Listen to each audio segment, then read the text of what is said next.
I want to go ahead and introduce our lovely Army sisterhood, Miss Leslie Riley.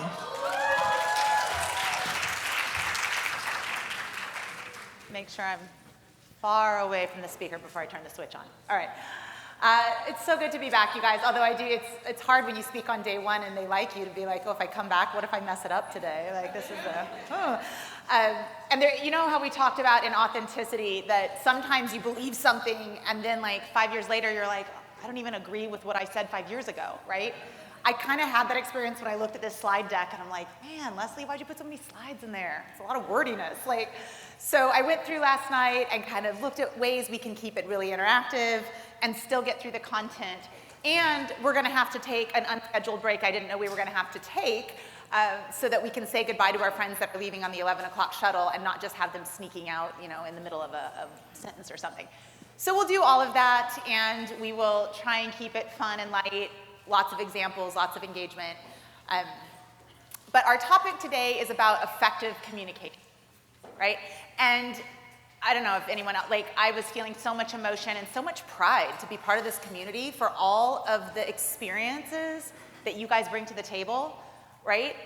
People sharing really deep stories about things they've been through and why they have passion for the causes that they want to stand up for and believe in, right? So all of that passion doesn't do us a whole lot of good if we don't know how to communicate effectively and get people on board with their time, their money, their energy, right? Or to at least understand, have some awareness about why what we care about is actually important to the bigger picture.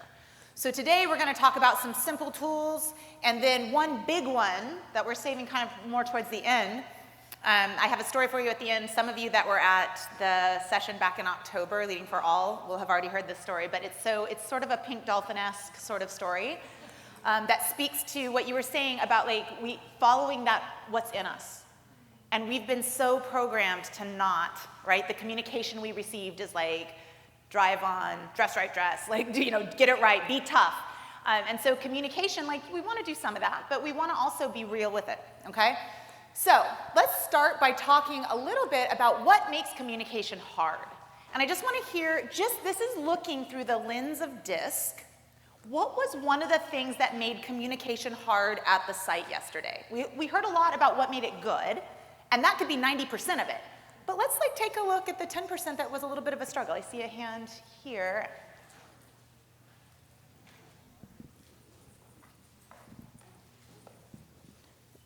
Cassie, Navy. We all have different communication styles, so just because you're communicating to me doesn't necessarily mean that I understand what you're trying to get across. Absolutely, right? So message sent does not always equal message received, right? It also showed up, do you guys remember, in the drawing exercise yesterday? Right? Wait, I don't understand. How did you, what, huh? Did you mean line this way or that way? What, an inch, 2 inches? What, how big is this line? Is it the middle of the page or the edge of the page, right? So what we think we're saying so clearly doesn't always come across so clearly to the other person. All right, let's hear another one.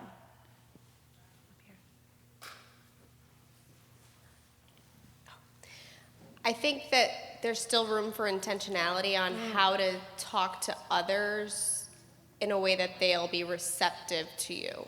So reading the room, understanding who's there. If you've said something once, twice, nobody's moving, nobody's acknowledging, how can we do some internal insight on how am I delivering this message? Is it the way I'm saying it, my tone, all of the things? Yes.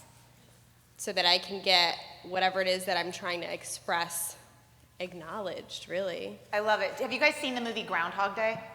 Are you So communication is a little bit like that. I said it once, nothing changed. I said it twice, nothing changed. I said it 3 times, nothing changed. And we want them to change, right? That's where it's I'm trying to get them to do what I want, but it has to start inside. So it's what was my tone? So Groundhog Day, repeat 4, it's I'm gonna try a humorous tone with this one, or maybe I said too much, maybe I need to edit down. So we might try 10, 15, 20, 100 ways before we get to the thing that's effective, right? And it changes when a new person enters the mix, or the task is different, or the day is different, or somebody just got bad news. All those things change, so we're constantly in this state of Groundhog Day, and we have to remember little tweaks can make a big difference. All right, let's hear one more.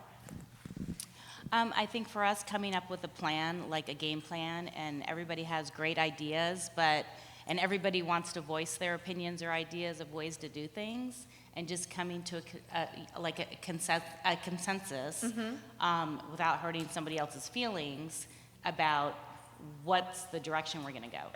So coming up with a plan, I love that. And it's the tension that we're always going to hold. Do we have enough of a plan to get going and make people feel comfortable starting to take action? And then on the other side, it's like, well, but if we start taking action and we haven't completed the plan, what's going to fall apart because we missed some details, right? That's a tension between people that are ready to go now and people that want a bigger plan. And I heard it coming up, like, it's really interesting. We were all leaders. I think Lucy was talking about it. No one of us was the leader, but we all led. And I have a woman, Carolyn Dragon. She is one of my favorite people. She has a saying that I got from her: if you're breathing, you're leading. And sometimes we make it about all the things we have to do out there and fix and whatever, but like, if you're taking a breath, what are you doing? What's the example you're setting? If there's a lot of cooks in this kitchen, do you step back and make room for one of the cooks to emerge for the moment, knowing you can step back in if needed? Or do you stay in that fight trying to get your voice heard? That choice is leadership. You don't have to have a title to lead, guys, right? So your communication sometimes can be stepping back and decluttering the space. And another word that came up this morning was agile. We were agile when we responded, right? And so there's actually, is anybody in agile, like works in an agile space or, right? So agile is like, one of the big principles of agile is self-organization.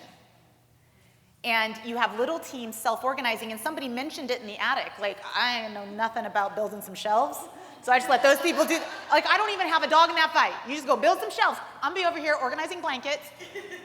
And I looked up and the blankets were all like I was like, I had no idea that was even going on because I was trying to clear out the rat corner and got stuck on a rat trap and screamed like my 6-year-old, ah! Well, I only found the trap. God, I hope there are no rats. But it was one of those sticky traps, you guys. So I leaned over to pick something up and it stuck to me. And I was like, oh, I couldn't get it off. It was a mess, right? But I was having a mess in this corner, and the self-organized groups doing the other things weren't disturbed by my panic, okay? So it's like there's value to letting things organically emerge and have some power centers, like let the shelvers figure out the shelver problem, and the blanket organizers figure out the blanket problem, and then there's 3 people communicating instead of trying to get all 10 to listen at one time, right? It takes some of the complexity out. So a lot of times our communications get really complex.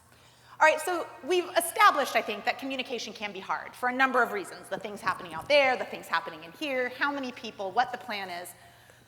Let's take another look at it. What makes communication hard as a woman?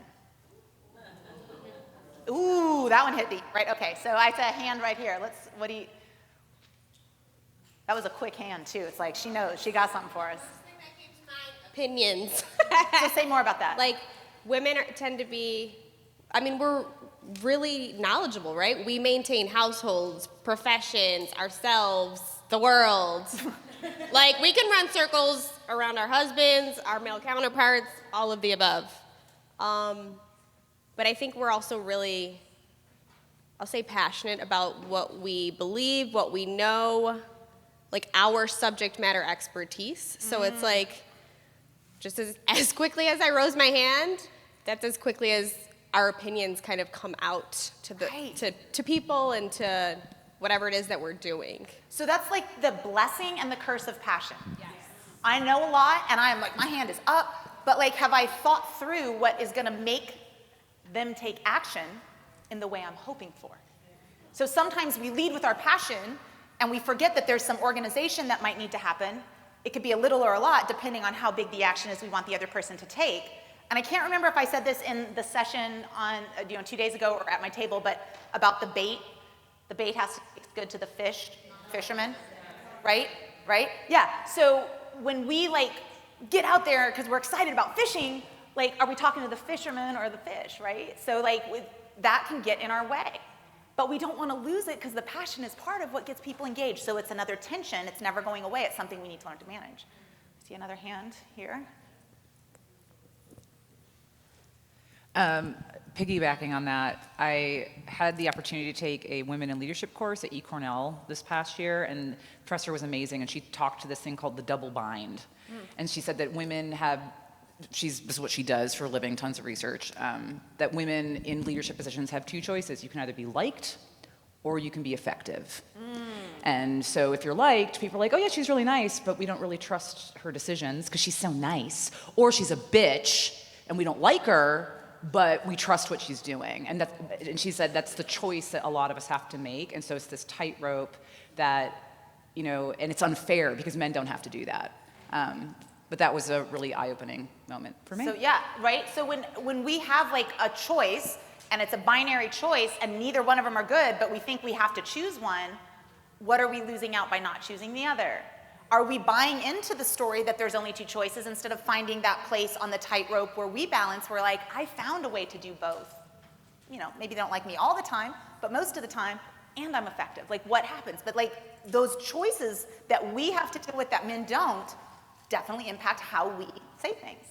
Okay, last one. Echoing on that, the cognitive load that we have, because when we make a decision, whether it's because we're liked, we're effective, or anything, we are thinking through the second, third, fourth order effects of that. Because if we make a decision, people are going to perceive it a certain way because we are women. Yes. And it's going to be, well, did she do it because she's emotional, or she's this, or she's that, or whatever, fill in the blank. Whereas you do not get the same kind of perception if you are a man making the same decision. Yeah, and I would venture to guess that you get a double dose of it if you're BIPOC, because you're woman, you're a minority, right? So you're getting an extra dose of it. So you're like having to filter decisions so many times that like a lot of your energy goes to the filtering and not the actual thing that needs to happen. All right, that was my first alarm to move on, but we'll listen to your comment. Mine was quick, I'm sorry. Okay. But mine, for me, what makes it hard is that belittling yourself to make others feel better. Oh. So I've heard a lot, and I do it too, saying, oh, I'm just this, or I'm just a mom, or I'm just a person who was in the military, or I'm just this. So I think a lot of times for me, what makes it hard is just belittling my own self to make others feel better. Girl, it's like I paid you to say that because this is where we're going. All right, so we're going to talk about what makes communication go smoothly, and there's three things that I found, again, Google. This was not research, this was opinions. What do other people think makes communication go smoothly? And I found three. One was confidence, one was clarity, and the third one had to be an article written by a man, was control. Now, how many of you love control? Admit it. You like to be in control. You're happier when you're in control. All right. I'm going to make a plea. This is my call to action for you. Let it go a little bit. And instead of focusing on being controlling or in control, focus on connection. And I want to go back to what Lucy was saying, because she said none of us were the leader, i.e. in control. But was connection driving the train? Oh, I see someone needs a break. Let's go sit and talk. Okay, someone else will step in. So you guys were taking care of each other. It's a superpower of women. Men are not as good at it. And if we buy into their thing that control is what makes communication better, we are losing the thing that makes us special and valuable. So connection. All right, so let's take a look at these three things, and we're going to do a few practical tips in each of these so that our communication can get better. Number one, showing confidence by removing disempowering language. Thank you very much. Somebody pay her $5, because that is exactly where we were going. So I'm going to give you a few examples, and I've heard it happen in this room. I've heard it happen, among my friends. I've heard it happening out of my own mouth. So these are things to be aware of and notice. The first place you can probably get better with them is in your written communication. Before you hit send on an email, make sure none of this language is in there. The first one is apologizing. I'm sorry, but could I use that when you're done? I'm sorry that I just cried. I'm sorry that I took up so much space. It's okay. I'm sorry. It's not all about me. Like, I'm sorry. How many of you felt value when people were sharing their personal stories, when their emotion was coming out, right? See, look, all the hands going up, and you hear the No, sorry. Thank you for listening, right? Minimalizing. I just wanted to. Just is a word that women use probably more often than men, and it diminishes the power of what we're trying to say. I just wanted to. It kind of it makes us tiptoe, all right? No just. Filling. When you're doing clarity and you're talking to people who are decision makers, or you want their money, you want to make some impact, try and take out the ums and I don't know, the you knows, and right? The filler. Any ums, and you know what? Barack Obama talks about, he had to work on that. If you hear him speak, he pauses when he feels an coming. He's not a fast talker, but he is eloquent, right? So that when you feel it, if you feel it coming, just try and pause, right? Obviously, you're probably not going to do this one in written communication, but it's something to work on. And if you have like a battle buddy that you can work with, a partner in crime, you know, a partner, a spouse, somebody, say, I want to practice something on you. Will you keep track of my ums? I'm just going to, if it's a really important communication or you're doing your pitch, get up and practice it and ask someone you care about to count your ums. It's just good information for you to have. There's places like Toastmasters where you can go and practice this, right? There are little clubs out in the world. Toastmasters is great if you want to work on some of these basic skills, right? Qualifying. I could be wrong. This might not be accurate. I only checked on Google, but like, you know, it's like that qualifying. Like, what you might as well say is like, don't pay too close attention to what I'm about to say. Instead, just say it, and if they have questions, answer the questions. You know, you're right, I did look on Google. Next time I'll use Google Scholar, right? You can also, like, I'm learning as I grow, right? So don't qualify, say the thing, and let them qualify. Take the burden off of you to qualify and let it be their problem, and then have a discussion if need be, but you'll be surprised how many times you don't need to qualify. And then the hedging. I'm not 100% sure, I'm only 90%, I'm 50, it's similar to the qualifying, but it's like putting that percentage out there. It's putting doubt in the water, all right? So those are some things that if you remove this is a practical, easy tip to start with. Start with written communication, pay attention to when you hear it. It'll probably show up, you'll hear other women saying it. You don't have to correct them, just notice that you're noticing. And if you're noticing them, the next step is to bring it in, notice when you do it. And then you'll notice that you didn't do it, right? It takes practice and time. All right, number 2 tip is clarity. Bottom line up front. This is especially useful if you're going in to communicate with someone who is a high D, which a lot of decision makers are. A lot of bosses are. Our country as a whole, if we gave it a DISC profile, would probably be a D. I'm lucky that I get to travel and speak internationally. Not every country is a D. It's really interesting. In Sweden, they will like turn sideways so they don't brush into you in the hall. It's very quiet. It's a very quiet country, right? So they're more of like a C or S profile. But we live in a D world. So the decision makers, the leaders, typically we glorify that behavior, are probably Ds, so bottom line up front. So make sure that you're sharing your main point first. If the person is a D, that could be enough. They don't need the backup data, move on. If they're a C, they'll ask. Have it ready. I'm not saying don't prepare, but no, this is the phrase that I love. Give them the headline, not the entire article. Let them decide if they want to read the article, right? Have a powerful first paragraph ready. You can always give the rest, but like your headline and like your little first paragraph, whatever the equivalent is of what you're trying to share, should be ready to go, and then let them decide if they want more, right? Have examples or supporting items if needed, like research, statistics. I went to Google Scholar and found this. Like, know your sources, because for Cs, that's going to be real important. And you might not get to everything, because if you're talking to an I, they're going to want to just interact a little bit. They're going to be like, well, what's important to this about you? Let me hear the story. Why are you motivated by this? So they're talking, which is important if you're communicating with an I, will take up time, and you might not get to everything, so you better prioritize and lead with what's important. If you give them the last sentence of the article instead of the headline, you miss the boat.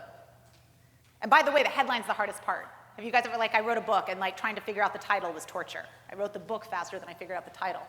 All right? So know what your title is. Know your headline.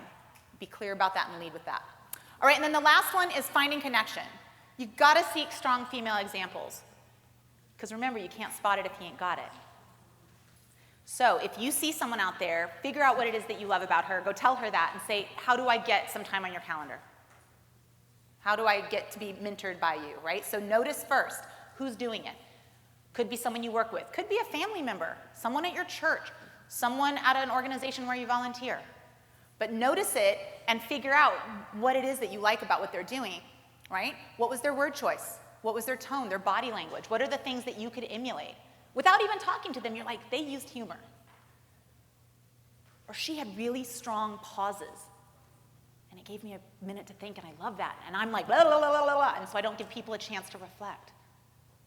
She reflected back to the audience. When the audience went, she said, oh, do you guys hear that? Like, there's things that you can pick up and you can start doing without even talking to a person, but don't be afraid to ask for that mentorship. I'm the kind of person that, you just say, I'm the kind of person that likes to build other women up, and I'm hoping you are too, even if you can only give me 15 minutes. I'll buy the coffee, I'll come to you. Like, what would make it work for me to get some of your time? Because I just want to be more like you or get some information about how I can take a path that you've taken. Make it a little about them and about you, right? How can I make this easy yes for you? All right, so those are the three. Clarity, connection, what was the other one I said? I got last one. Clarity, confidence. Confidence, it was all the language. Okay, so just take a minute and write down in your notebook which one of these is the thing you need to start off and declare it to your table. Where do you want to start? What's the thing that you're like, that's where I need to go first? You can hear the sound of my voice, clap twice. You can hear the sound of my voice, clap quietly 3 times. That was good, you guys. I just want to mix it up a little bit. All right, we could go on and on, but I do want to leave time for when we take the break to say goodbye to our friends. We have time to actually do that. So hopefully you've identified a starting point. The thing is, all of these are valuable, but if you try and do all of them, you'll do none of them. So I encourage you to use the power of one. I don't remember somebody said something about the power of one. And Lucy, you're where all the good stuff comes from. Thank you, right? Power of one. I literally just finished reading a book called The Power of One. I couldn't believe it. I was like, what's in the air? It's like, but the power of one thing done well can change the world, right? There's a whole concept of 1 degree makes a difference. Do you guys know what the boiling point of water is? 212. So at 211, you just got a bunch of hot water. At 212, you have steam, and steam can power a locomotive. So when you make that 1 degree of difference, that one thing, and you show up to that one thing consistently, I know my trainer friend knows about consistency, right? Like, Lenore will tell you, consistency is what makes a change, right? You can do little things, but if you do them often enough, they become the bigger things. You're pushing the bigger weights. You're making strength, all right? All right, so the place we're going to go next is like secretly my favorite thing, and it's the thing that I'm like, oh, I'm going to make this part of communication, and are they going to go like, huh, what? Or are they going to go, yay? So I think you guys will go yay, because the place we're going to go next is we're going to talk about the role of imposter syndrome. Yay, right, okay. Right, so imposter syndrome. How many of you have experienced it? You felt that little gremlin in your head? Okay. Right, 2 hands, all the feet, yes, every toe, finger, my nose is up there, right? Most people experience it at some time, and there is a wonderful website, did I write it down? Yes, impostersyndrome.com. So a lot of the stuff I'm going to share today is it's from the research of Dr. Valerie Young, impostersyndrome.com. Well, I'm 99% it's .com, not .org, but if .com doesn't work, is that hedging? Yes, good. Give her $5 for catching me hedging. But like, I'm pretty sure I wrote that down right. Oh, it's on the resource sheet. Okay, I did. Sometimes I go back and I like, what was on there? I don't know. Remember, this was like a month ago me that made these slides. So, okay, so these are some of the statistics from the website that I find fascinating. It says, of successful people, 70% say that they have struggled with imposter syndrome. I want to meet the other 30. Who are those people? Like, they're like, what, only 70? 75% of executive women. So when you put women in it and make the executive, more goes up. CEOs, 80% say they have felt imposter syndrome. So they're the leaders up there making the decisions, and they're feeling it too, right? So if you're in an organization and you're wondering, like, yeah, that guy also feels it.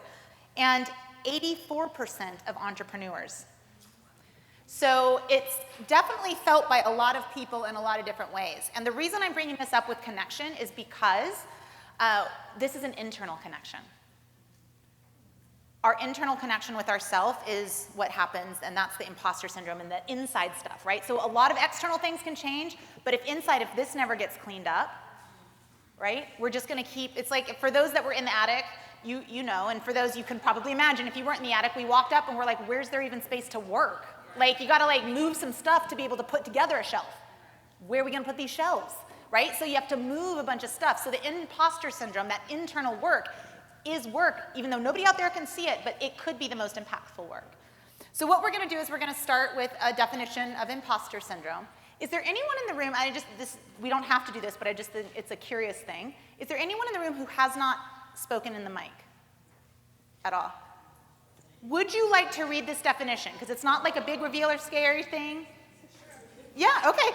So sometimes just practicing putting your voice in the room, right? Yeah. It's like a low bar of entry, but like, I want your voice in the mix. So here you go. You can read this. I'm Shonda Lynn Army from St. Louis. What? Originally known as imposter phenomenon, it's described as psychological experience of intellectual and professional fraudulence. Individuals believe others have inflated perceptions of their abilities and fear being evaluated, fearing exposure as frauds with a perceived inability to replicate their success. This fear exists despite evidence of ongoing success. Such individuals discount praise, are highly self-critical, and attribute their achievement to external factors such as luck or hard work, rather than internal qualities such as ability, intelligence, or skills. Thank you for reading that. A round of applause. How many of you have said, yes, I was successful because of an outside thing? Oh, I was just lucky. I know I've said that, right? Instead of your internal attributes and skills, right? So this research goes quite a way back into like the 70s, and it's been around for a minute. We notice it. It's not a diagnosis, right? It's not like a psychological problem. It's just a phenomenon that they've noticed. And what Dr. Valerie Young did is she broke it down into 5 types of imposter syndrome. So these are in your book, which is great. So for the people that are leaving, they are, I believe, recording this session so you can hear the rest of it. But we have about 3 minutes to get through these just so you're aware of them. And when we come back, we'll do a little activity with this. All right, so the first type of imposter syndrome, like, did you even know that people categorized them, that there was more than one? Right? Blew my mind when I read that. So the first one is the perfectionist. So these folks have difficulty delegating, sometimes might be seen as micromanagers. They have a very high mark that they set for themselves, and if they miss that very high mark, they ruminate for days. And they have to be 100% perfect 100% of the time. Perfectionist. Number 2 is superwoman. You come in early, you stay late. Downtime is wasteful. I can't sit on the couch and chill watching a movie. I should be productive. So superwomen think they have to be productive every minute of every day, right? Hobbies and passions have long gone by the wayside, and you feel like you haven't earned your title, so you constantly feel like you have to prove it, to prove myself. The natural genius. These are the people that have most of the time in their life just been able to easily achieve things. They got straight A's, gold stars, they're used to it. Often are called, oh, you're so smart, you're the smart one in the family, the smart one in the group, right? And not performing well causes deep feelings of shame. Because it came so easily that if I can't get it right when I'm trying something new, I must be doing something wrong. So just because things come easily to you doesn't mean that you should always have them come easily to you. In fact, you should find things where they don't come easily to you. The soloist. First words were probably something along the lines of, I can do it myself. Anyone? Anyone is like, I don't need you help. No, you feel like you should be able to accomplish things on your own. You shouldn't have to lean on people. You shouldn't have to ask for help, right? And if you do have to ask for help, you frame it as about a problem with the project, certainly not you. This project has inadequacies. I see some people like having flames of recognition in some of these, right? So the expert constantly seeks more certifications. I need another training, I don't know enough yet. I need more data, I need more info, I need to fill the gaps. Never know you feel enough. Shy away from opportunities, and this is something that women do a lot more than men unless you meet all the criteria. If there's a job description that says you need to have these 7 things in place, then what you do is go, oh, I only have 5 of the 7, I shouldn't apply. Whereas the men are like, I don't have any of them, but I feel like I could do a damn good job at that, and they throw their hat in the ring. That's who you're competing against with your 6 out of 7 qualities, right? So that thing that I have to know it all. And ironically, you hate being called an expert. No, I don't know enough to be an expert. So these are the 5 types. We're going to take a little break here, but what I want you to think about as we're just going to do like a little 5-minute hug and goodbye break. Think about which one of these sounds the most like you, or what is your particular mix? You may look at the worksheet and circle a few bullet points that you're like, these 3 attributes that's my formula of imposter syndrome, and we'll have a little conversation about it when we get back. But right now, we're going to take a break. We're going to say goodbye to our friends that are leaving at 11. All right, I have a story for those of you that are back in the room. I feel like I should reward you with something. And I do appreciate, I don't like to punish the punctual, so thank you for being back and being in your seats. Yay, okay, so this is, I had, again, not planning on telling the story, but now it's in here, right? Okay, so there is a flyer in the back I put back there with the QR code that has information about the trip. So if you want it, you can get it back there. If not, come to me. I have it on my phone. You can the QR code, and it'll take you. But the story that popped into my mind as all this was going on was I took a really awesome entrepreneur leadership program with a woman named Lisa Nichols. Do any of you guys know who Lisa Nichols, right? She's fire. She's fire. One of the best speakers I've ever seen in my whole, as my daughter would say, my whole wide life. Okay. So Lisa Nichols was speaking at a conference, and I literally was like, I need to work with this woman. I walked to the back of the room. I'm like, what's the premium thing you have? And it was a like $30,000 program, you guys. And I'm like, I don't have that kind of money, but I'm going to find that kind of money. And I went, and I feel like this story alone was worth it. So she was one of 4 speakers that was at an event. It was her and 3 old white men, let's be real. And so she's an African-American woman and has an amazing story, amazing background, really good storyteller. And the event organizer came in and said, hey, we've had some problems with timing. We need 20 minutes back. You each have a 30-minute session. Can we get 5 minutes back from each of you so you'd only have 25 minutes?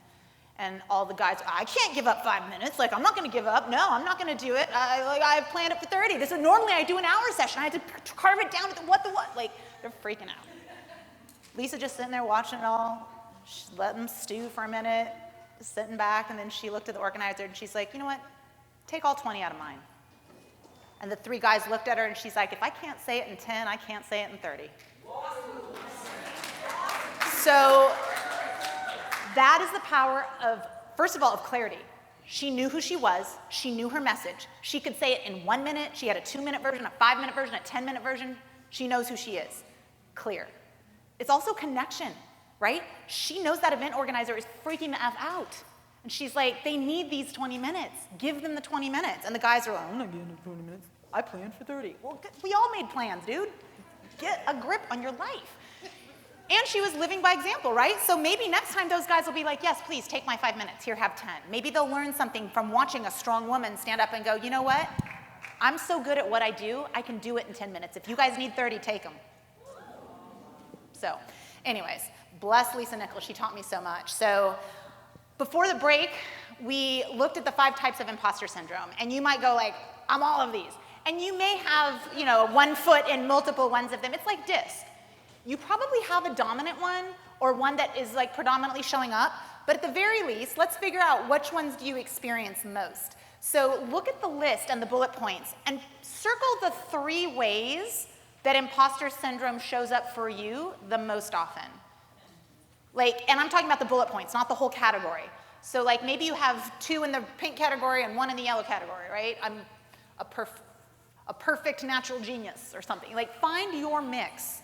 So that you can start to understand, so you don't just go like, oh, I'm having imposter syndrome. You're like, oh, I'm having this. Like, how do I address this? It's easier when we tease it out and we take the complexity out of it and we distill it down. Like, I'm used to getting straight A's and I just got a B+. That hurt my feelings. But is that a normal phenomenon? Do other people get B+ when they try something new for the first time? Yes. Maybe I can remind myself of that. So just take second to look at those and then turn to a partner. And by the way, if you want to consolidate tables, because I know some people have left, there's tables with 2 or 3, feel free to get up and move to a table that has more people if you want more robust conversation. But just turn to a partner and kind of share with each other what's the thing for you, just as a little bit of accountability. This is how I do this to myself. Just take 2 minutes to share with a partner so you each get a chance to share.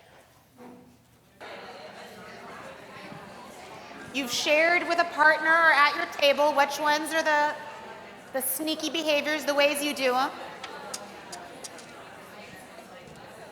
Now we can keep talking about the problem or we can move to solutions,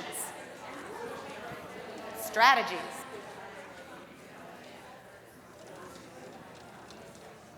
So I just want you guys, this is my favorite. I just want you guys to notice this behavior. I got solutions available for these things. And you guys are still talking about the problem, right?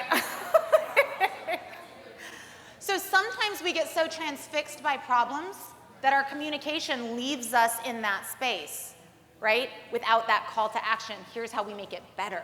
So as you guys do your pitch, make sure you give equal weight. Make the problem clear. But if you don't make the solution clear too, it's hard to get people to, they're like, I understand the problem, but I feel helpless. How do I fix that? So we're going to move into some solutions about imposter syndrome. We all have it. We've established that well. Now we understand a little better what's the kind that's maybe showing up for us. But let's move into some strategies. So I'm going to put these up here, and then again, I'm going to give you time with a partner to figure out what's the thing that's going to work for me. So if you're a perfectionist, the ways that you can address your imposter syndrome are to act before you're ready, because there is no perfect time, and celebrate your achievements, even the ones that didn't go perfectly well, right? Because sometimes being done is the achievement, not getting it perfect, right? So learn to celebrate. Superwoman, your strategies are practice self-validation to lower your need for the external validation. Hey, I'm good enough. I love me. This is a big thing I do before I speak. And for those of you, I've had a lot of people ask about speaking and how do I do better speaking. Love yourself. You guys, that's it. That's the answer to everything, by the way. Love yourself. Because if you get up here and you're not completely madly in love with yourself, other people can't see you. You can't put it out. You can't love them. Because there's all this I'm a mistake, I'm a mess, I'm not super enough, I'm not smart enough, perfect enough, genius enough. You're enough. If no one in your life has ever told you that, I'm going to tell you that because I've been with you all weekend now. I didn't just swoop in and do a conference session and leave. I asked if I could come and be here all weekend with you because I've been to a TMC event and I know the quality of the women veterans that come to these things. You guys are freaking amazing. No matter what imperfections or things you haven't figured out yet, you'll figure those out, and guess what? There's 20 more on the other side. So when that little imposter syndrome guy comes in and be like, I know, we're all imperfect, it's okay, right? So natural genius, some strategies for you. Focus on what gets you to learn versus what you already know, right? Natural genius gets locked up and I only want to do the things I'm good at, and you miss out on the most amazing opportunities. Places where people will let you be bad and they don't care. I ran a half Ironman once. And that's a big accomplishment for a girl who left the Army because I got tired of hearing you're too fat and you're too slow. Right? I found a trainer who believed in me and she's like, you are neither fat nor slow. Let's do this. Right? So I didn't want to try it because I was used to being good at things, and I got out, I found a bicycle club, and that bicycle club was like, be the caboose on the train. We're all experienced. We love giving advice. We haven't had a newbie in here forever. Come, be the newbie. And I got to make mistakes and fall off my bike because I didn't know how to unclip and all of the things, and they scooped me up with joy. When you get too used to being the locomotive, which I'm sure all of you have been, you forget the joy of being the caboose, which you probably all need to be. Be a locomotive in some areas of your life and let yourself be a caboose in others. Take the knowledge, take the help, get all the handouts. It's okay, because it's a gift to the people who are the locomotives in that particular area, right? Set goals, take small risks in places you're not naturally good. Soloist, ask for and be ready to accept, put this caveat in, the help from your team or colleagues. Shift your focus from results to collaborative relationships. So I'm going to go back to the planter people. They wanted the result, but I think they probably held those collaborative relationships even higher, and because of that, got the results too. But when you shift your focus, if you're only focusing on results, you're missing the other. If you focus on that, you can probably still get the results, right? And the expert. Notice when seeking more information, it's just a form of procrastination. You know enough, you're ready to act, but you're scared, right? So you're procrastinating, something's not right. And don't stockpile knowledge, share it. If you're 3 steps ahead of someone, that's all you need to be a mentor. You don't have to be 100 steps. And in fact, when you're 100 steps ahead of someone, you're no longer accessible to someone who's on step 1, 2, or 3. Lead from your struggle, and the place that you're at, I just figured this one out, let me give you, this is hot off the presses, right? Okay, so those are some strategies. Turn to a partner and ask your partner, what's the strategy you're gonna apply first? What's the thing you need to do for yourself? All right, you're only getting 4 minutes for this, so talk about 1 or 2 strategies each, and then let the other partner switch. I'll give you a warning when 2 minutes have passed. All right, so hopefully you have a couple of strategies pinpointed that you're like, this is what I need to do when I have that imposter syndrome voice or that feeling showing up in my body. And we all experience it physically in different ways. So now you have a few strategies. I'm gonna give you one more thing that I think can be really helpful, and that is some questions. Questions are disruptors that can give us a way to have a different conversation with ourselves. You don't even have to have another person ask you this question. This is what I would do, is I would look at this list, and I would pick one, and I would write it on a sticky note and put it on my computer screen or on the wall of my office or wherever you see it on a regular basis, so you can go, I can disrupt. So here are the questions. Number one, which of my successes am I not taking ownership of? And here's a little thing. You have overcome every single obstacle that's ever been put in your path. And do you know how I know that's true? Because you're here. Being present is the only proof you need to know you have overcome everything the world has thrown in your path.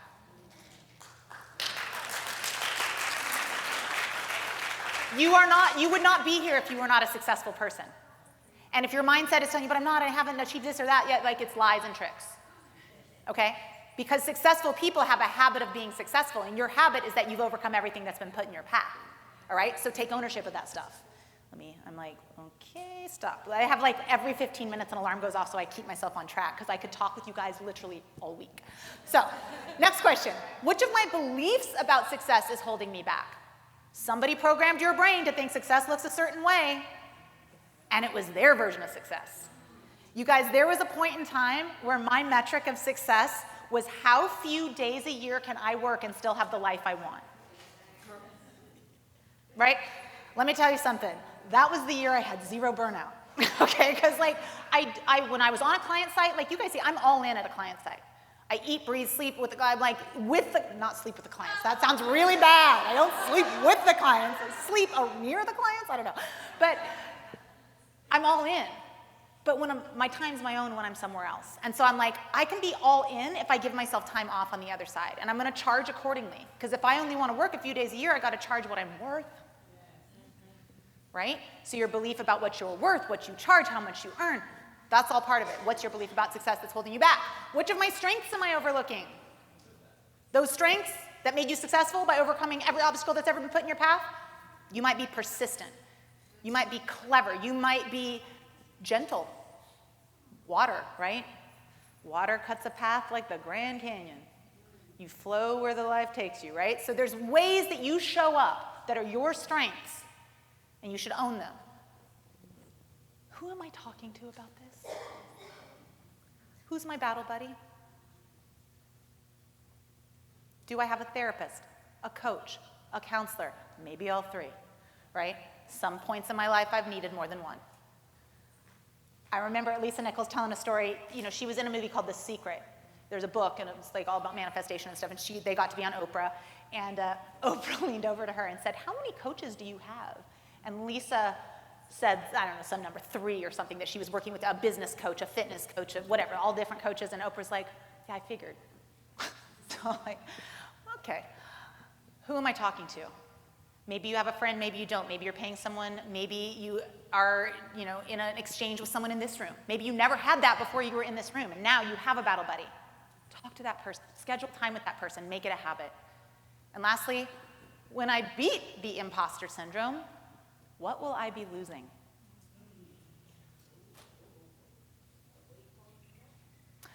So I was in Korea dating a man that literally, was my last duty station in the Army.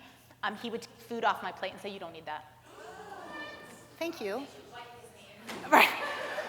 So I did not, because I thought he was right. If he said I don't need it, then he must be right, and I'm probably overweight, and the Army tells me I'm overweight all the time, so I was programmed to believe he was correct. And I said something to my coach that I was working with at the time. I'm like, "Tim, this guy did this," and he's like, "Oh, what a surprise, you're dating a jerk." And I was like, "Well, I'm sorry, what?" And he goes, "This is a pattern with you," because I had worked with Tim for 7 years at that point, on and off, But Tim's like, "Yep, you date jerks." And I was like, "Well, I don't want to." He goes, "Well, there's obviously some benefit in it for you, or you wouldn't keep doing it."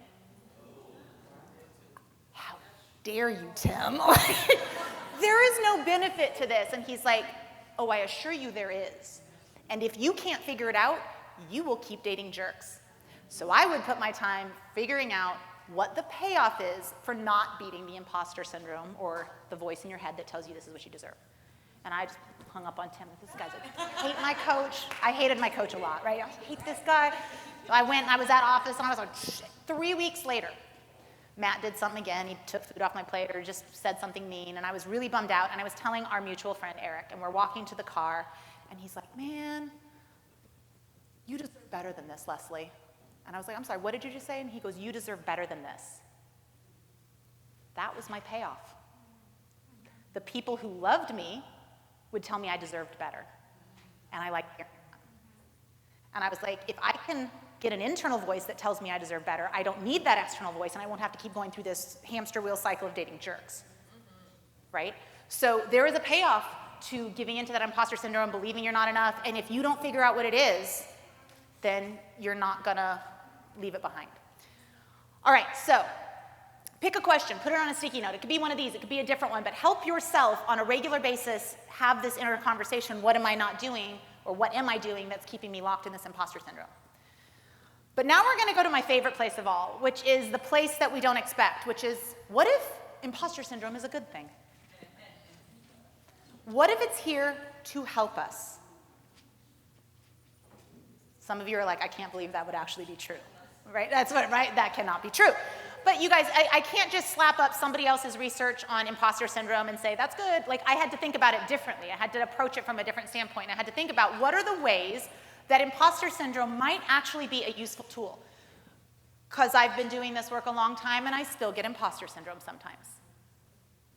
And so if I'm gonna keep encountering this little guest, I might as well have it come in, sit at the table, and have a conversation with it to see what it has to say that might be of service. So I've come up with 3 ways that imposter syndrome might be here to help. I'm gonna offer them to you. Maybe they resonate, maybe they don't. Maybe the first part was all you needed to like move past imposter syndrome. I still struggle with it, right? Am I good enough? Am I gonna fit in? Like, people are like, oh, are you in the GroupMe group? And I'm like, I'm not in the GroupMe group because I'm not a member of the cohort. I'm a speaker, so I'm with you, but I'm not. It's like I'm different. So it's like outsider, right? So you can see like imposters, and I'm like, no, but it's okay to be an outsider. You can offer a different perspective as an outsider. Like, it's fine. I'm in other groups. I don't have to, like, I have what I need. I have the things that you guys are getting from the GroupMe, but that dialogue was still in my head. And so I'm like, what's useful? So these are the 3 things that I found that have actually helped me go like, thank you, imposter syndrome. The first one is that you have a unique perspective. Homogeneous environments change slowly. Old white men, right? They change slowly. Even ones that try to bring in diversity or difference don't get there overnight, right? So what happens is in the early days, newcomer voices can feel very alone, misunderstood, drowned out, undervalued. And that's a very hard place to be. When you look around and you're like, I'm the only fill in the blank in the room. I'm the only woman, I'm the only veteran, I'm the only person of color. And if you're more than one, holy moly, that's a lot to hold. They're looking at you going like, what's gonna happen now, right? And you're like, I don't want that pressure. I did not sign up for that pressure. I am just but one human trying to do my job, right?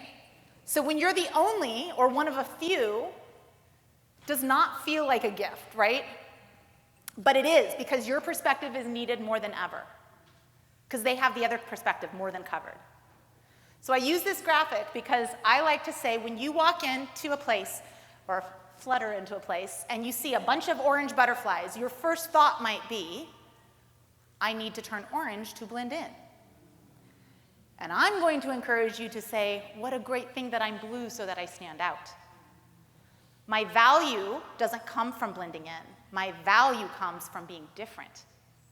They have 400 different orange butterflies that could give them the orange butterfly perspective. I'm the only blue butterfly in this joint, and I'm gonna own it, and I'm gonna rock it. And sometimes they're gonna disagree because they can't see it. They only have orange butterfly eyes. But if I just stand firm in who I am, and I love my blue butterflyness, if I love myself, and I just keep saying, this is my perspective, and I Groundhog Day it, and I try, and I change it, I try a different tone, a different approach, I try morning, afternoon, evening, what's the best time, email, text, right? There's a million different ways to approach it, but I just keep emitting the signal of blue butterfly, eventually they'll get it. Our job isn't to worry about the timing. Our job is just to be the blue butterfly because she's beautiful. So be the butterfly, the blue butterfly. Maybe it's not about you. You might be tuning into a signal that is about the timing of what is going on in your organization, in your team, in the world, right? So there's something contributing, and you're picking up on a signal, And I think we were talking about this at our table earlier, like when other people bring, I always say I'm human tofu. I absorb whatever's around me. So I come in and I'm all happy, like blank slate, and then there's grumpy people and I'm like, no, I'm grumpy, right? So I soak it in, but I had to learn over time to not be tofu. I need to be a mirror, because the mirror doesn't change, but can reflect back what's happening. And so I'm like, oh, I'm feeling imposter syndrome, right? I wonder if anyone else is. What's going on?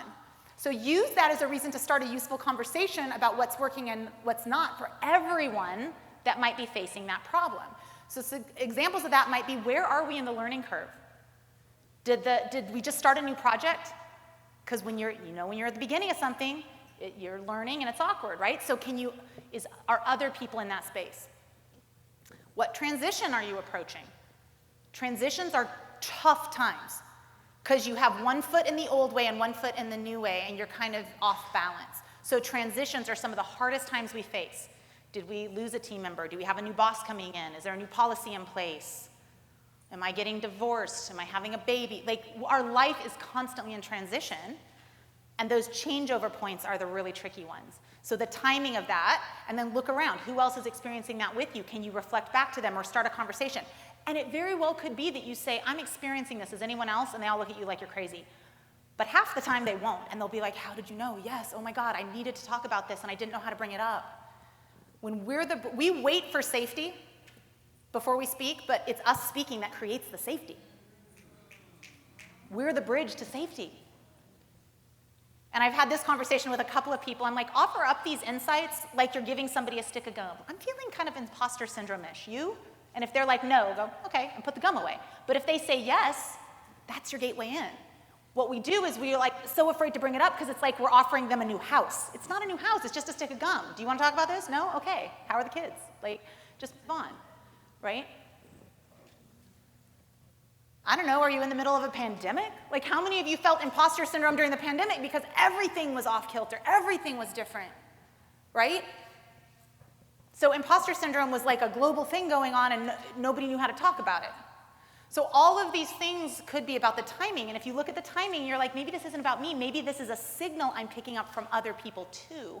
I'm gonna be the one that amplifies it and starts the useful conversation. If many are affected, how can you be the one who speaks up? Blue butterfly, I know we don't talk about these things. It's Fight Club. We're not allowed to talk about it, but I'm gonna talk about it, right? So learn how to bring up Fight Club in places that don't usually talk about Fight Club. And it could take, again, Groundhog Day. You may have to bring something up 100 times before people are ready, because they're shocked that anyone would bring it up, right? But you've seen what happened over the weekend and what people were willing to share when the environment is safe, and when one person shares, then it feels safe, and the next person shares, and it feels even safer until that safety is amplified.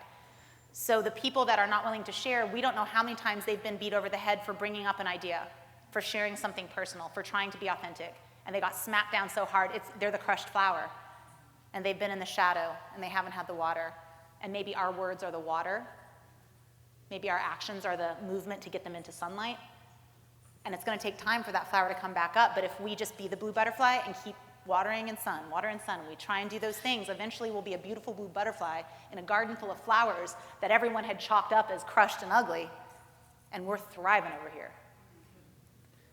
Value of imposter syndrome. And then the last one is you're part of something bigger. I don't remember what words I put on here, I'm sure they're really smart, but basically you're a puzzle piece. It's like, I don't know. At this point, I'm like, the vibe is you're a puzzle piece. You're part of a tapestry, you're one thread. And when you do your thing and you invite other people to do theirs and their pieces go down, the bigger picture comes into play. How many of you in sharing your idea had someone rush over to you and go, I have a resource for you. I want to help you, right? Yes. And that only happens when you share your piece, right? There's no box top to this puzzle, you guys. Hate to break it to you. The only way to solve the puzzle is to share your piece. We're used to having a formula to follow. Life doesn't come with a formula or a box top with a picture that looks exactly what we're trying to do. And if we're waiting for it, we're gonna miss the fun. Put your piece down, see what comes next, pick up another piece, live something different. Each role you've had, each experience you've lived through, each trauma you've survived, piece, piece, piece, piece. Imagine the gorgeous picture we could have if everyone was willing to put those pieces in. So you're part of something bigger, but it's your action, you're putting in the piece, again, that starts to create the safety for other people to want to put their piece in too. Words, whatever. All right, so in review, there's 3 things, right? So it might be about perspective. What's the insight only you can offer? You're that stunning blue butterfly. Only you know. And it's hard to say in a homogenous environment, I have a different perspective on this, but do it like a stick of gum. I always like to, it's like, do you guys want to hear a different perspective? And if the answer is no, they're not ready. But I can keep asking the question. So sometimes we just come in with the perspective, and that can, like, it's a hair blowing back experience. Come in with the question. I have a different take on that. Do you want to hear it? Then you've put them at choice. You've realized there's something different. You've asked, which means you're doing your part of the equation. And if they say no, they're not ready. But if they say yes, go on in. Have the conversation. It could be about timing, changes, transitions, global pandemics, make other people in imposter syndrome too. Or it could be about building our communal stories, putting down those puzzle pieces, right? So again, I'm going to have you turn to your table and have a quick conversation about what is one of these? Maybe 2 of them don't make sense, but one of them you're like, that one speaks to me. What's the one you're going to start with? So that when imposter syndrome shows up, you have the fix-its. If you're just like, I don't have time today to delve into this, I'm going to do the strategy, I'm going to ask the question and move on. But if you want to change your mindset, this is where you go, right? So which one of these is going to help you start to shift your mindset that maybe imposter syndrome can be a useful tool after all? So just take about 4 or 5 minutes at your table. Lucy reminded me of something that, kind of related to the blue butterfly and the orange butterflies and the idea of like butterflies in our stomachs. How many of you get butterflies when you're going to do something that makes you, it's like, oh, I can feel it, right? So again, imposter syndrome is like it's creating these butterflies, and I would argue that what that is a signal that you care deeply. You don't want the butterflies to go away, because have you ever noticed when you don't have butterflies, you kind of half-ass it? You're like, whatever. Like, you're not really like, not too concerned about the outcome, right? But when you have butterflies, like at least for me, when I'm speaking, like those are the ones I care the most about, or like those are the experiences that I'm like, I want to get this right because I care deeply about the people. It's not about me looking good. I hope I look good, but more I want them to get something out of it, right? It's not about me, it's about we. How are we growing? I grow when you grow. Like it's true, like because I'm listening to things and hearing your stories, like I'm growing too. And if you're not growing, then I'm not growing. So when I have the butterflies, I know I care. So I cannot actually get rid of the butterflies for you.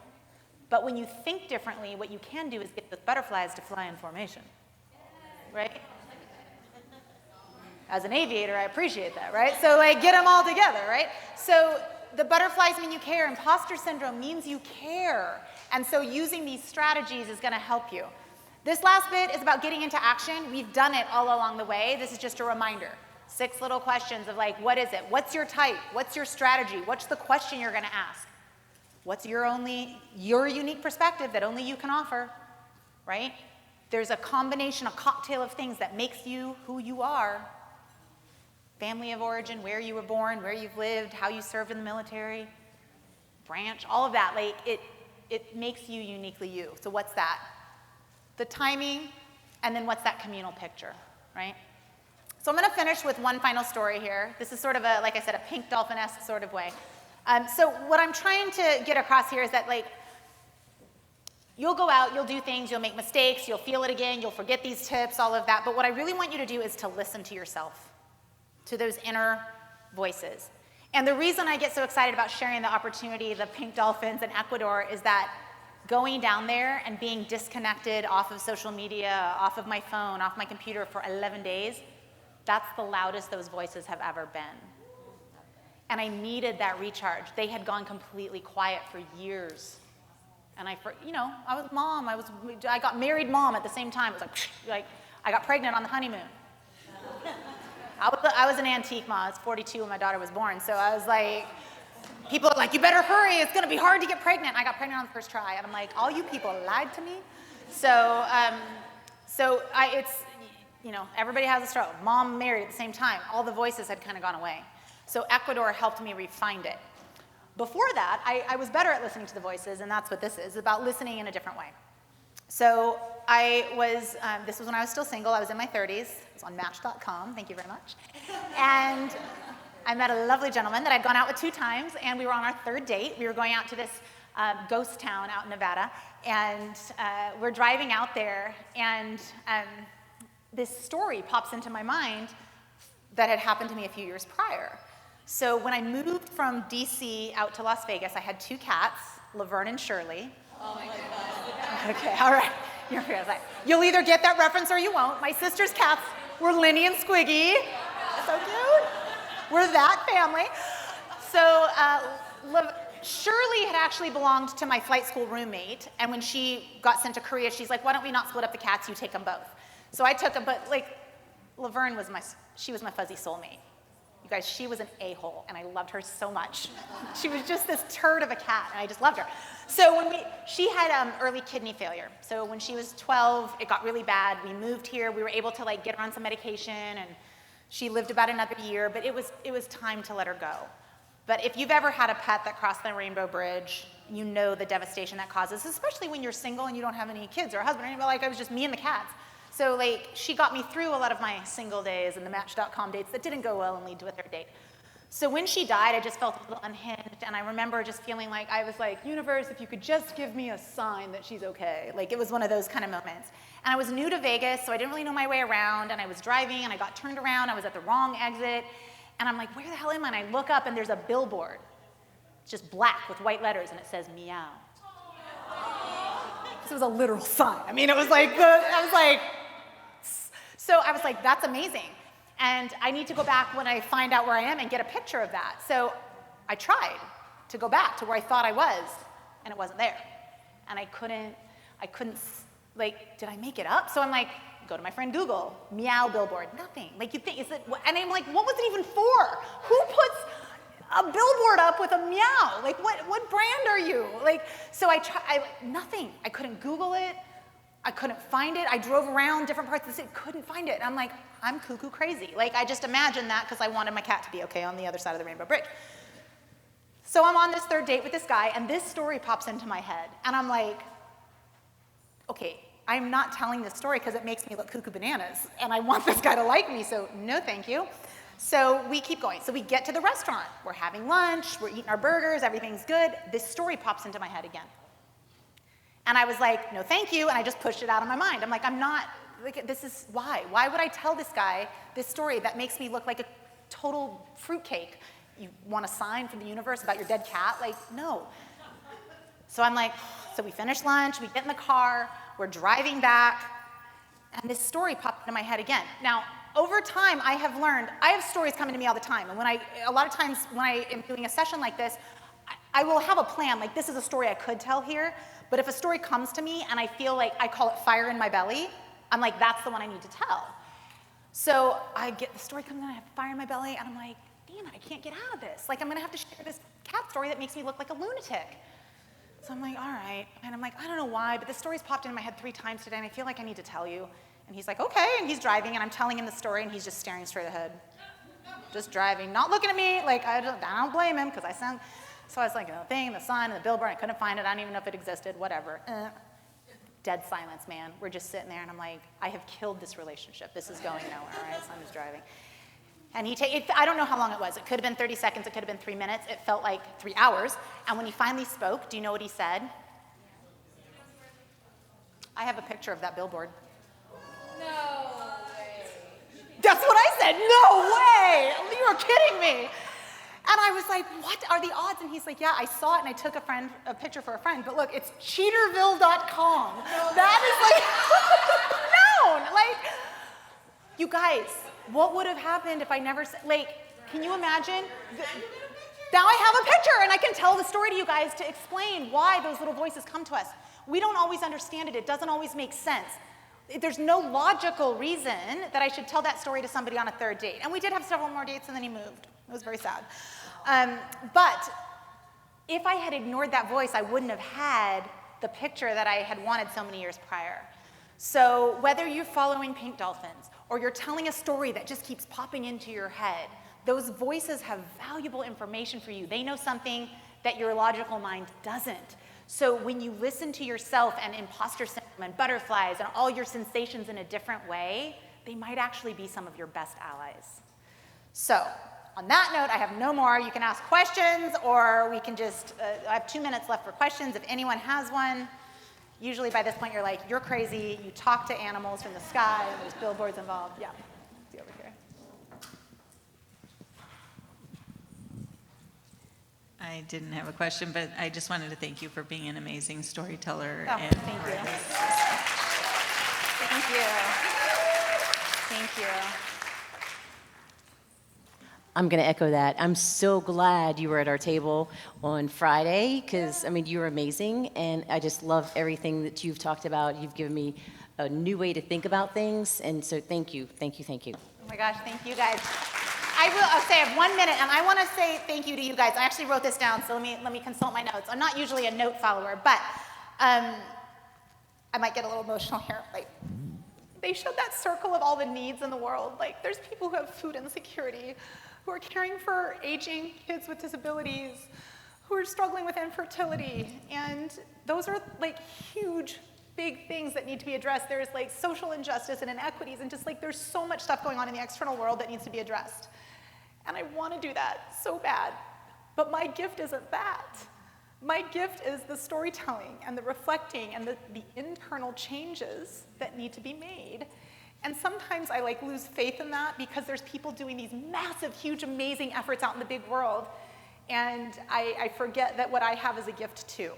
And so honestly, I want to thank you guys for reflecting back to me that I do have something to offer. And even if I don't pick up all the big things and do the big stuff, that this stuff matters and hopefully supports the people who are out there doing the big things to do it even better. Thank you.